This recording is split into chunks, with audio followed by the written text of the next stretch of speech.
Hola, soy Jesús Méndez y estoy aquí para dar las gracias por el premio Prismas al libro de Ciencia del Año que le ha sido concedido a Ciencia sin Ficción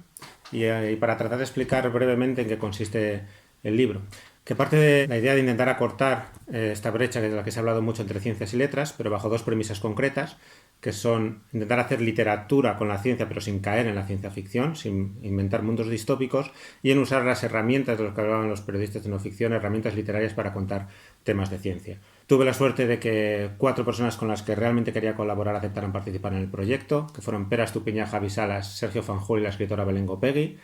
y resultaron 5 textos que tratan sobre la técnica de edición genética CRISPR a través de una conversación con Francis Mojica, otra conversación con Pedro Duque sobre su primer viaje al espacio, un alegato contra el uso de las pseudociencias desde el punto de vista de la salud y de lo político, un viaje de la física cuántica hasta su presencia en Instagram y una conversación preciosa pero también alarmante sobre los peligros de la inteligencia artificial y de los algoritmos en nuestros días. Además, muchísimas gracias por el premio, ojalá que sirva para que más gente se acerque a leer el libro y para que la idea cale, porque creemos que tiene bastante recorrido. Muchísimas gracias.